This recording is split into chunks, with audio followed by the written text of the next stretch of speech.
Several years ago, an old man was admitted to the hospital for treatment. After the nurse made him comfortable, she asked the man a few routine questions. She had to fill out one of those hospital forms. One question that she asked the old man was what was his religious preference. The old man looked at the nurse and said, "You know, I'm awfully glad that you asked me that.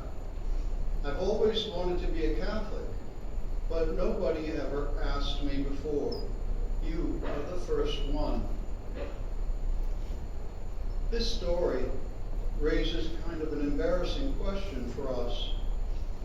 Why do we as Catholics hesitate to share our faith with other people?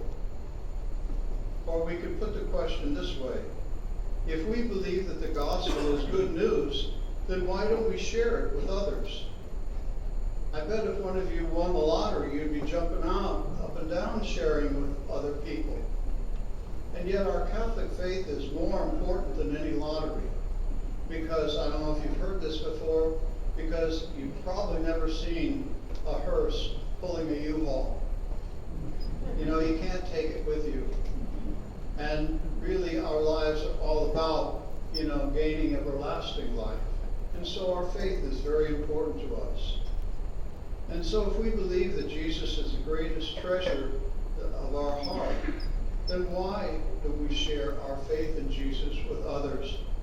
Why do we not want to tell them the wonderful news? Last week in the gospel, we heard Jesus calling his disciples.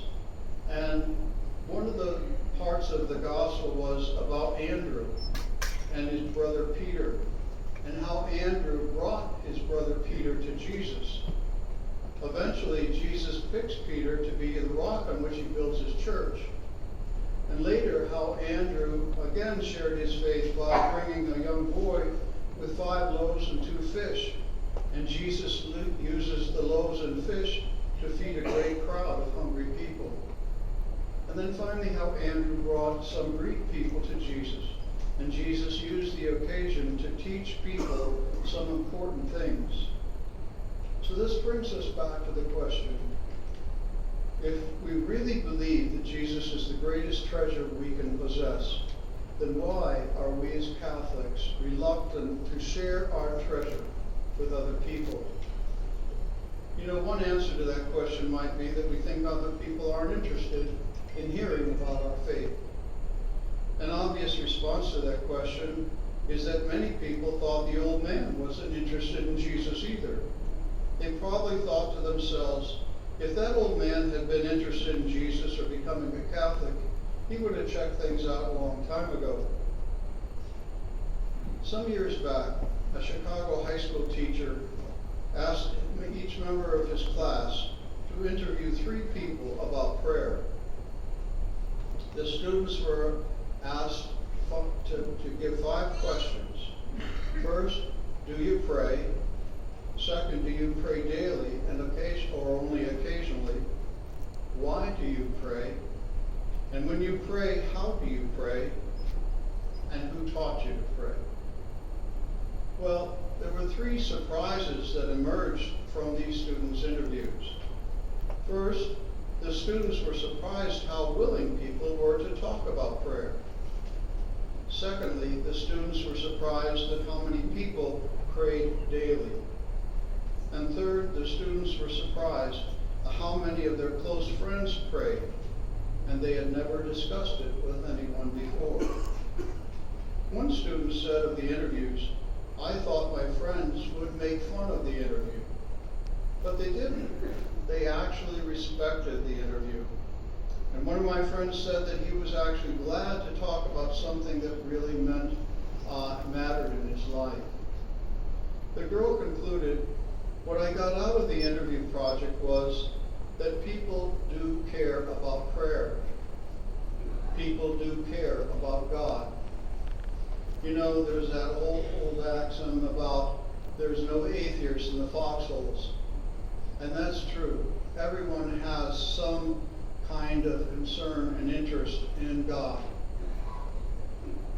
All of us have read magazine articles about how to become a better conversationalist, or how to improve our personality by improving our conversation. And one thing that these articles always stress is that we should talk about things that are personal, things that really matter to us. And what is more personal than our Catholic faith?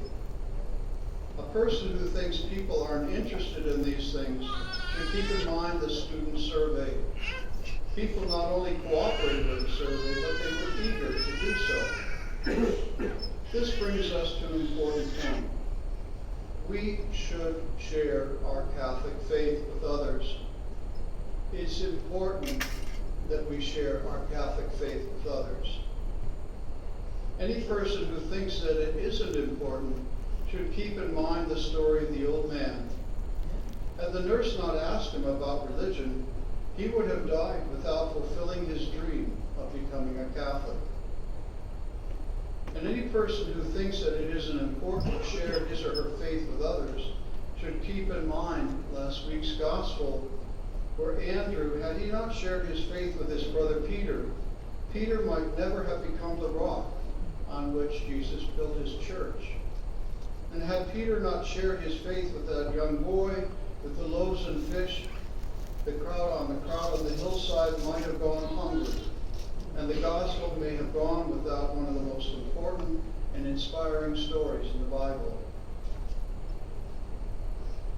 We are called to take a long, hard look at why we are reluctant to share our faith with others.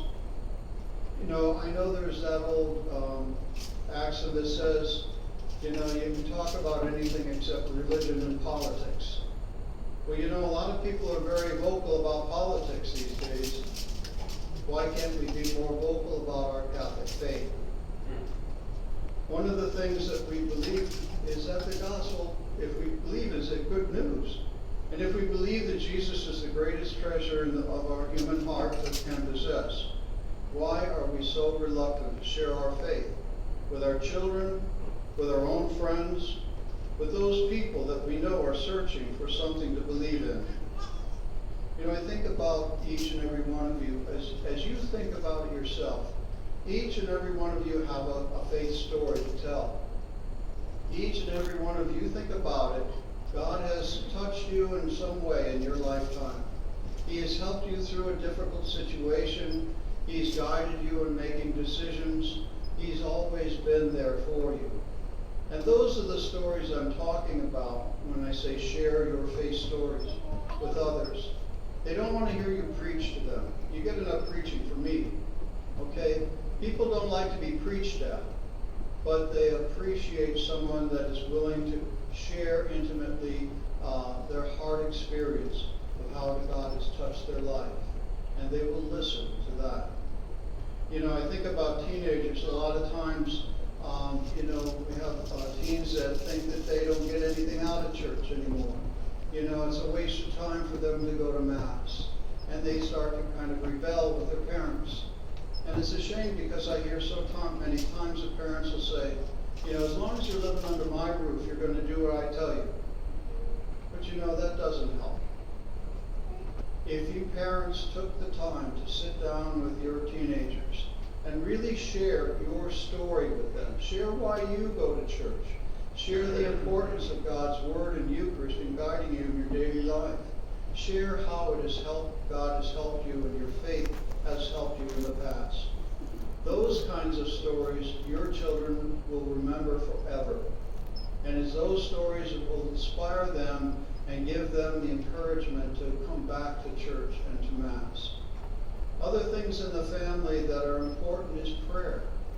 I remember when we were young kids, my dad would bring us into the bedroom when we were getting ready to go to bed. And he would have us all kneel down by our beds, and he would help encourage us to pray. I'll never forget the prayer, "Now I lay me down to sleep. I pray the Lord my soul to keep." It was a simple prayer, but it was the beginning of a good habit that was formed in helping us to remember how important prayer is in our lives. And it's important for parents to do the same thing with their children, to take time to pray with them. You know, one of the most beautiful examples that parents could set for their children is when they pray together. How many parents take the time to kneel down and pray with their children, or even pray as they're going to bed at night? How many spouses take time to kneel down, hold each other's hand, and pray together? You know, you can be so intimate in so many other ways, but when it comes to prayer, we become so private. And that's a shame, because it's important to share our struggles, to share our joys, to share our sorrows, to share the discouragements, because we can help each other through the grace of God and support each other. And for children to see us pray together as parents, it's so, what a wonderful example that can be for them. Also, praying together as a family, saying grace at meals. You know, I think sometimes we don't appreciate the wonderful gifts that we have in our country. And it's not just praying in Thanksgiving for the food. It's praying in Thanksgiving for all that we have, all the blessings God has bestowed upon us. And the food is a symbol to us of God's generosity to us. And so thanking God, taking time to thank God, instead of always praying, give me God, give me this, give me that, give me that. You know, taking time to say thanks for the things I do have. And also the vocations. I think of sometimes, you know, our young people. We have a lot of young people in the congregation here today. So many of them are active in different ministries and programs in the parish. It wouldn't take much trouble for you just to go and, if you see a young person that you've seen in church pretty early, go over and say, you know, have you ever thought of being a priest or a religious sister? You know, you might be just the affirmation that they need to encourage a vocation. I know so many people I've heard over the past years will say to me, you know, when I was young, I thought about being a priest. Well, what happened? Well, besides girls coming along, nobody really encouraged me. Nobody ever affirmed me. You know, God plants so many seeds in our young people's hearts, but nobody helps to help them to grow, to nurture them, and to encourage them in their vocation. So taking time just to point out different people around us, you know, can be so important too. These are the kinds of things that help us, you know, to share our Catholic faith with others, and to be able to realize that we have such a wonderful gift, and that gift we are called to share with other people. So that's why I'm going to ask you to go fishing with me. How many have ever gone deep sea fishing? Not too many. Some of you. Good. Well, this is a kind of like deep sea fishing. It's called deep soul fishing. Deep soul fishing. And we hear a perfect example in the gospel today. It's as Jesus was going along the Sea of Galilee, he saw Simon and Andrew, the brother of Simon, casting a net into the sea, for they were fishermen. And Jesus said to them, "Follow me, and I will make you fishers of men." This one statement tells us what our primary business is in being church, or even as individual Christians. If you are a follower of Jesus, I want you to understand that every day Jesus Christ wants fishermen, disciples, to launch out into the sea of humanity and go deep soul fishing. Because this is the church's primary business. The Christian's primary business is fishing business. And no matter what else we do or how we do it, if we ever get out of the fishing business, we're out of business. So your neighborhood is like a lake full of fish. Your office is a lake full of fish. Your school is a lake full of fish. When Jesus said, "I will make you fishers of men," he was saying, I will take you with your personality, your background, your testimony, your influence, and I will use you to catch men and women, boys and girls, and bring them into my Catholic family. Each and every one of you has been gifted with the Holy Spirit through our baptism to be leaders in inspiring faith and hope in people. So I encourage you to go out and go fishing. Okay?